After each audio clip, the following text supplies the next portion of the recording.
नमस्कार दोस्तों, स्वागत है आपका आपके अपने YouTube चैनल पे।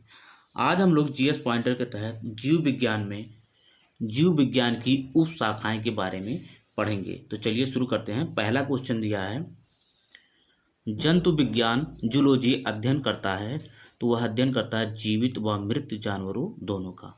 जंतु विज्ञान जूलॉजी अध्ययन करता है जीवित व मृत जानवरों दोनों का। अगला क्वेश्चन देखते हैं। इसमें दिया है सही सुमेलन है पक्षी का ऑर्निथोलॉजी, वंशागति का जेनेटिक्स, पर्यावरण का इकोलॉजी, जीवाश्म का पैलियोबायोलॉजी। पक्षी का अध्ययन किया जाता है ऑर्निथोलॉजी के अंतर्गत, वंशागति का जेनेटिक्स के अंतर्गत, पर्यावरण का अध्ययन किया जाता है इकोलॉजी के अंतर्गत और जीवाश्म का अध्ययन किया जाता है पैलियोबायोलॉजी के अंतर्गत। आगे देखते हैं दोस्तों, फूलों के अध्ययन को क्या कहते हैं? फूलों के अध्ययन को क्या कहते हैं? तो एंथोलॉजी बोलते हैं। फूलों के अध्ययन को क्या कहते हैं? एंथोलॉजी बोलते हैं। अगला क्वेश्चन है, कीटों के वैज्ञानिक अध्ययन को क्या कहते हैं? कीटों के वैज्ञानिक अध्ययन को क्या कहते हैं? एंटोमोलॉजी। कीटों के वैज्ञानिक अध्ययन को क्या कहते हैं? एंटोमोलॉजी। और शैवाल के अध्ययन को फाइकोलॉजी और कवक के अध्ययन को माइकोलॉजी कहते हैं। आगे देखते हैं दोस्तों, विषय जो जनसंख्या व मानव जाति समुदायों के महत्वपूर्ण आंकड़ों के अध्ययन से संबंधित है, तो वह है जननांकिकी। एक बार फिर से देखते हैं, विषय जो जनसंख्या व मानव जाति समुदायों के महत्वपूर्ण आंकड़ों के अध्ययन से संबंधित है, तो वह है जननांकिकी। आगे देखते हैं दोस्तों, विभिन्न संस्कृतियों के वैज्ञानिक विवरण के तुलनात्मक अध्ययन को क्या कहते हैं? एथनोलॉजी। विभिन्न संस्कृतियों के वैज्ञानिक विवरण के तुलनात्मक अध्ययन को क्या कहते हैं? तो एथनोलॉजी कहते हैं।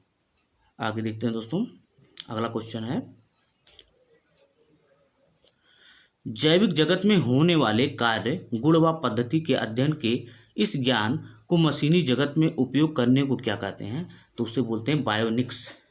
क्या बोलते हैं? बायोनिक्स बोलते हैं। एक बार फिर से देखते हैं, जैविक जगत में होने वाले कार्य गुण व पद्धति के अध्ययन के इस ज्ञान को मशीनी जगत में उपयोग करने को क्या कहते हैं? तो उसे बोलते हैं बायोनिक्स बोलते हैं।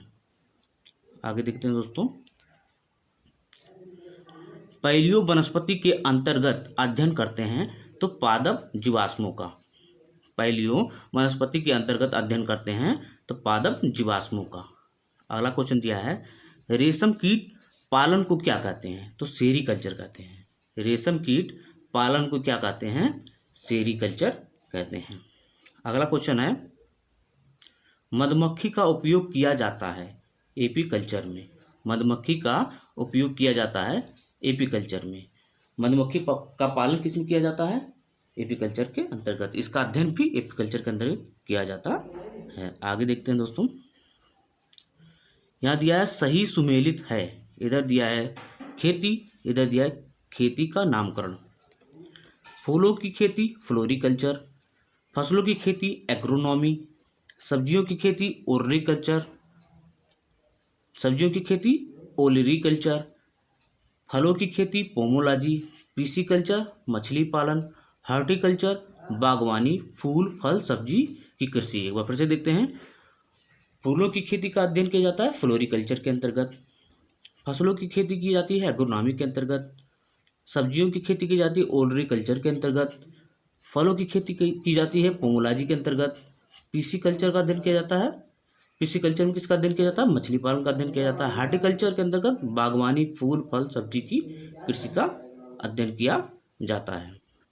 दोस्तों, यह कभी कभी पूछ लेता है लॉजी, लॉजी किस भाषा का शब्द है? तो अगर पूछता है लॉजी किस भाषा का शब्द है, तो वह ग्रीक भाषा का शब्द है।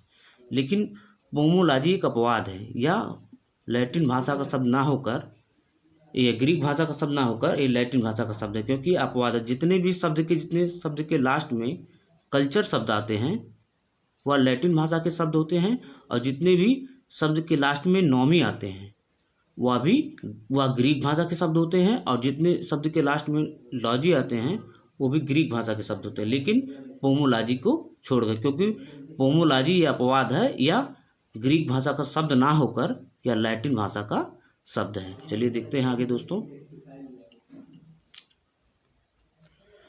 सब्जी के लिए काम आने वाले पौधों के अध्ययन को क्या कहते हैं? ओलेरी कल्चर। सब्जी के लिए काम आने वाले पौधों के अध्ययन को क्या कहते हैं? ओलेरी कल्चर कहते हैं। अगला क्वेश्चन देखते हैं दोस्तों। क्वेश्चन दिया है सही सुमेलित है। लेक्सिकोग्राफी। लेक्सिकोग्राफी के अंतर्गत शब्दकोश का संकलन संयोजन किया जाता है। लेक्सिकोग्राफी के अंतर्गत शब्दकोश का संकलन संयोजन। फिलोलॉजी भाषा की संरचना एवं विकास तथा इतिहास का अध्ययन किया जाता है। फिलोलॉजी भाषा की संरचना एवं विकास तथा इतिहास का अध्ययन किया जाता है। अगला क्वेश्चन दिया है आइकोनोग्राफी। आइकोनोग्राफी के अंतर्गत किया जाता है प्रतिमाओं चित्रकला का अध्ययन किया जाता है। आइकोनोग्राफी के अंतर्गत क्या किया जाता है? प्रतिमाओं चित्रकला का अध्ययन किया जाता है। आगे देखते हैं दोस्तों। अगला क्वेश्चन दिया है दोस्तों बीटी कल्चर के द्वारा उत्पादित होता है अंगूर होता है। बीटी कल्चर के द्वारा उत्पादित होता है अंगूर होता है। अंगूर का साइंटिफिक नेम है ब्रिटिश वेनिफेरा। आगे देखते हैं दोस्तों। कीट संवर्धन है कीटों की वृद्धि करने का विज्ञान। कीट संवर्धन है कीटों की वृद्धि करने का विज्ञान। आगे देखते हैं दोस्तों। वर्मी कल्चर में प्रयुक्त वर्म होता है अर्थवर्म होता है। वर्मी कल्चर में प्रयुक्त वर्म होता है अर्थवर्म होता है। जेरेंटोलॉजी। जेरेंटोलॉजी संबंधित है वृद्धों के अध्ययन से। जेरेंटोलॉजी किससे संबंधित है? वृद्धों के अध्ययन से। वृद्धावस्था एवं काल प्रभावन के विषय में ज्ञान प्राप्त करने की विधा को क्या कहते हैं? तो वह जेरेंटोलॉजी कहते हैं। वृद्धावस्था एवं काल प्रभावन के विषय में ज्ञान प्राप्त करने की विधा को क्या कहते हैं? तो बोलते हैं जेरेंटोलॉजी बोलते हैं। अगला क्वेश्चन दिया है जेनेटिक्स अध्ययन करता है। जेनेटिक्स जो अध्ययन है आनुवांशिकता और विचरण का। जेनेटिक्स अध्ययन है आनुवांशिकता और विचरण का। अगला क्वेश्चन दिया दोस्तों इसमें दिया है पैडोलॉजी। पैडोलॉजी संबंधित है मृदा के वैज्ञानिक अध्ययन से। पैडोलॉजी संबंधित है मिट्टी के वैज्ञानिक अध्ययन से। अगला क्वेश्चन देखते हैं दोस्तों। पैडोलॉजी संबंधित है मिट्टी के वैज्ञानिक अध्ययन से। अस्थियों का अध्ययन किया जाता है अस्टियोलॉजी के अंतर्गत। अस्थियों का अध्ययन किया जाता है अस्टियोलॉजी के अंतर्गत। अस्थियों का अध्ययन किसके अंतर्गत किया जाता है? अस्टियोलॉजी के अंतर्गत। सर्पों के विषय में जानकारी प्राप्त करना क्या कहलाता है? सर्पेंटोलॉजी। सर्पों के विषय में जानकारी प्राप्त करना क्या कहलाता है? सर्पेंटोलॉजी कहलाता है। अगला क्वेश्चन देखते हैं दोस्तों।